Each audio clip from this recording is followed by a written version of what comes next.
I'm just going to be reading two quick verses to start. Philippians 4, verses 5 and 6. It says, "Let your reasonableness be known to everyone. The Lord is at hand. Do not be anxious about anything, but in everything by prayer and supplication with thanksgiving, let your requests be known to God." And the focus for this afternoon is, but in everything by prayer. But in everything by prayer. The Bible is many things, many wonderful things, but it is a book of prayer. It commands us over 250 times to pray. Speaks of prayer over an additional 280 times, and gives us many and repeated examples and written down prayers of the prayers of the good, the struggling, the hurt, the broken.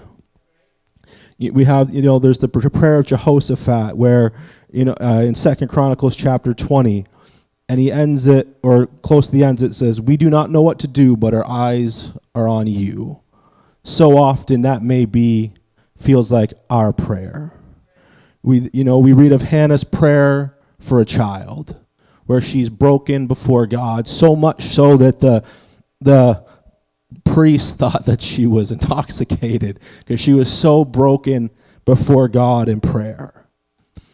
One of the first things we read about after they are cast out of the garden, and after the story of Cain and Abel, in Genesis chapter 4, after the birth of Seth, at the end of verse 26 in Genesis 4, it says, "At that time people began to call upon the name of the Lord."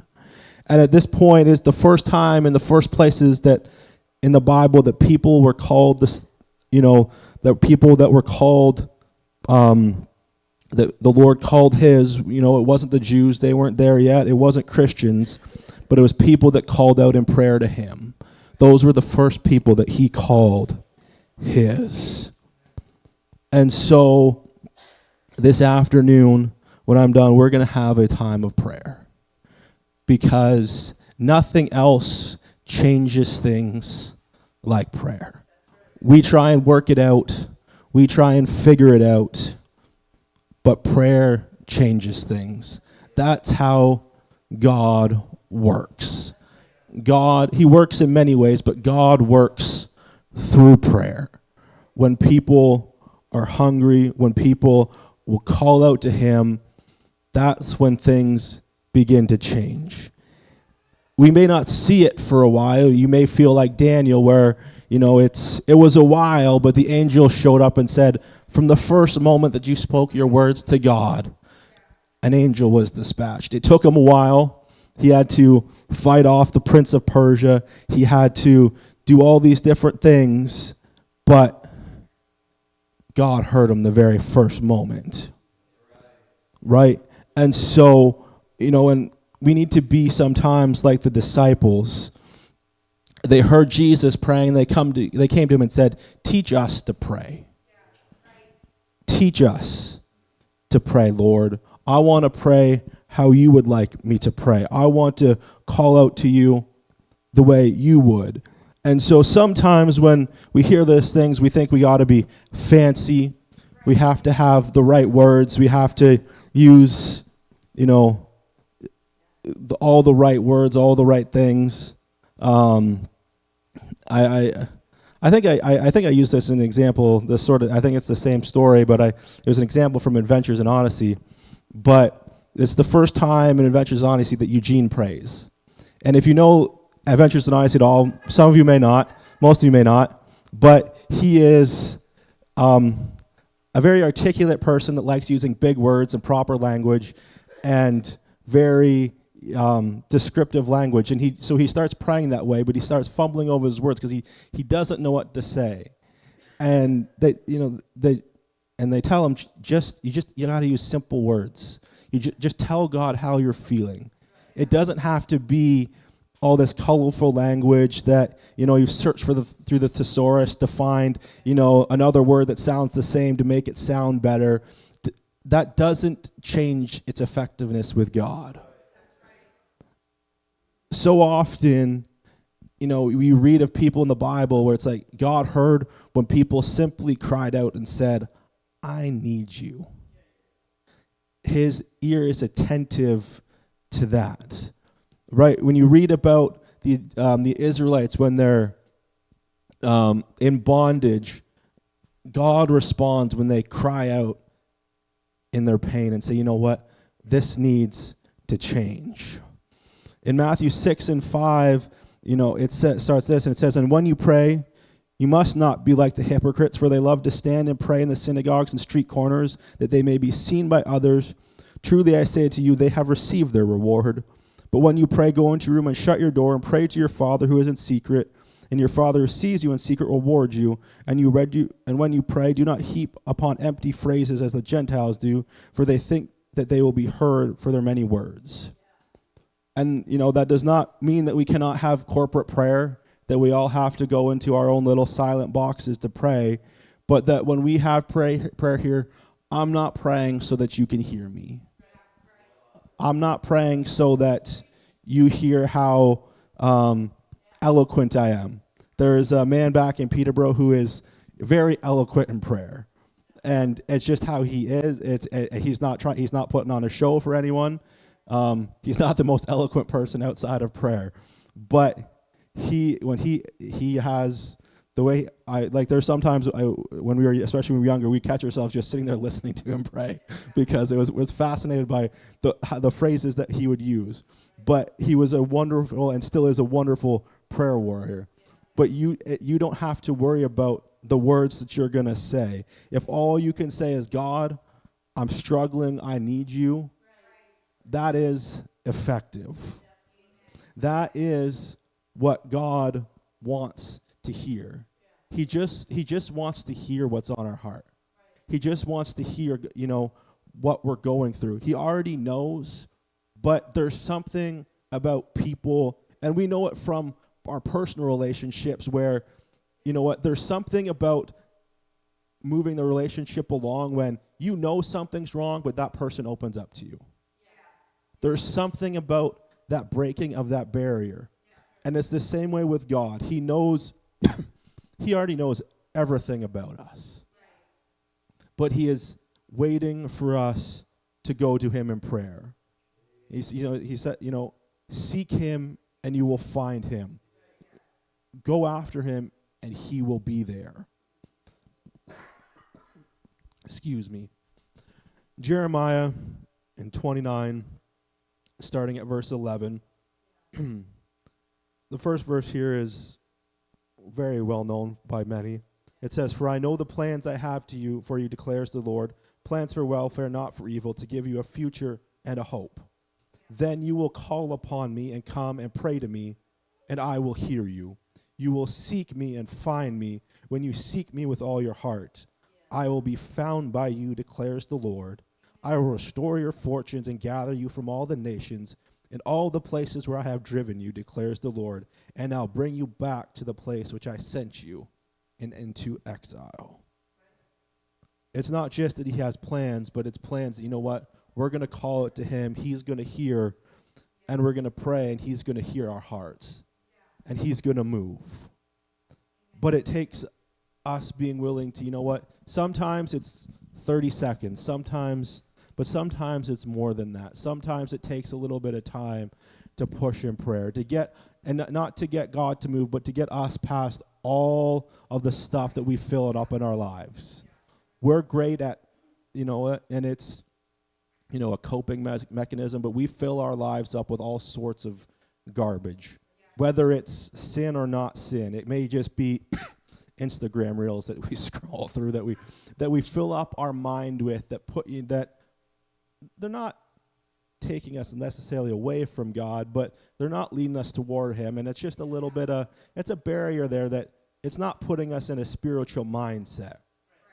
Right? And that's why, in the New Testament in Thessalonians, it talks with praying without ceasing. Not that every word that comes out of our mouth is a prayer to God, but that we're always in that space to be in tune with God, where there's not something else drowning us out. And we try and make sometimes living for him so much harder than it is. By, you know what, saying, I got to get this right before I go to God. I got to do this right before I go to God. And God, all he cares about, he's like, just come, just call. Come as you are is not just a catchphrase for God. It's not just a catchphrase for God.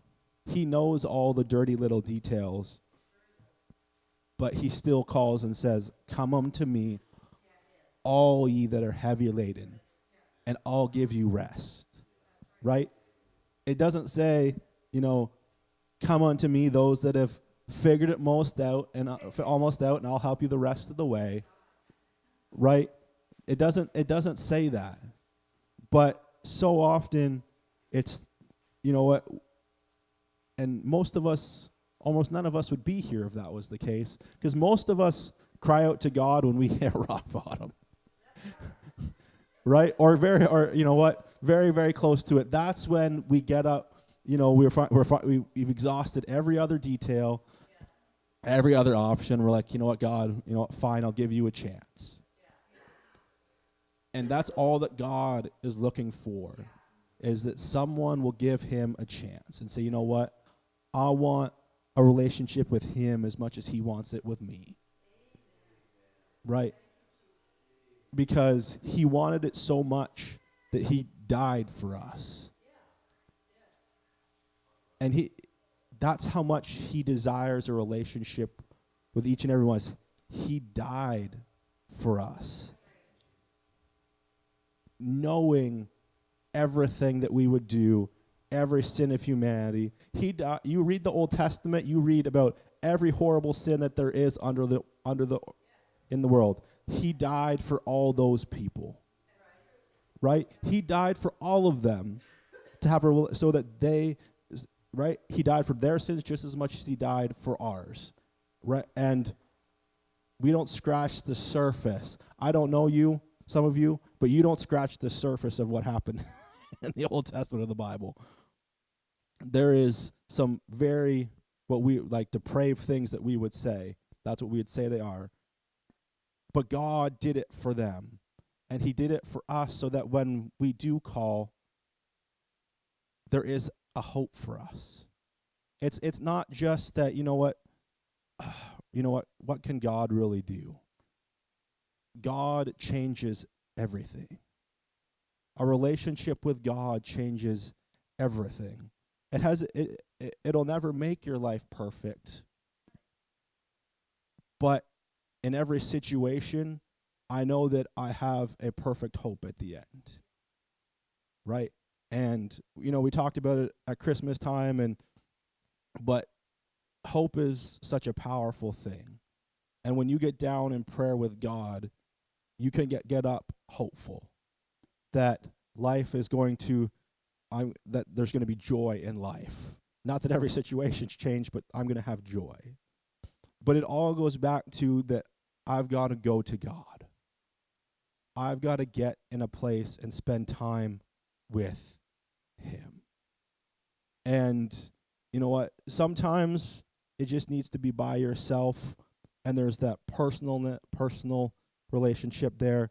But sometimes, not that we need to hear each other, but there's something about doing it collectively to reach out to God and say, you know what? We're all here to reach out to him. Because God is just looking for someone to take everything to him, and he can deal with it. He would much rather you do that than let it keep going and the situation. He's like, just let me deal with it now. It's the chances of us making it better, unfortunately. I'll just speak for my own track record. There's not a whole lot of check marks of me making it better before I take it to God, right?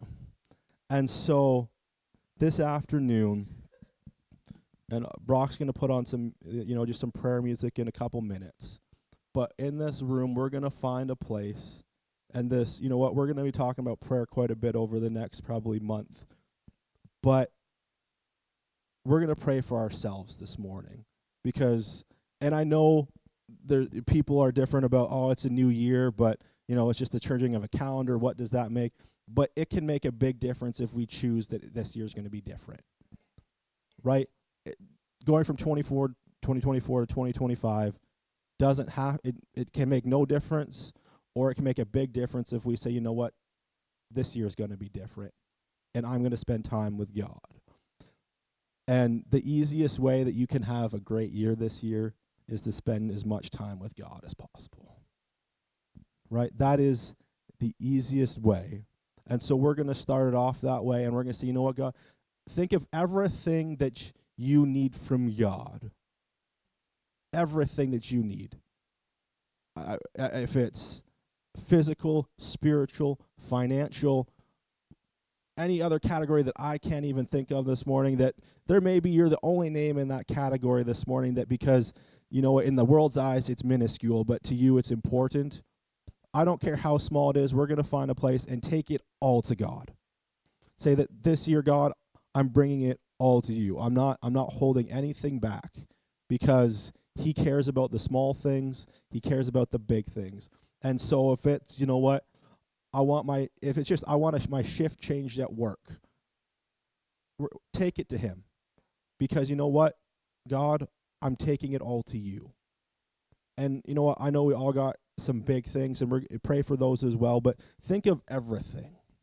Because that's how we want to start our year, that God, we're giving everything to you. We're giving it all. Big, small, to, someone else may think it's big, someone else may think it's small. But it doesn't matter where it is on the scale. We're going to take it all to God. And so if we could all stand, and then we're going to find a place to pray. If God wants you to pray with someone, go pray with someone. If you need prayer, come, we'll pray for you if you need healing. But we're going to find a place this afternoon for the next, let's just say 20 minutes. That's a little slow. It's 20 to 1 almost. For the next 20 minutes, we're going to say, God, this is your time.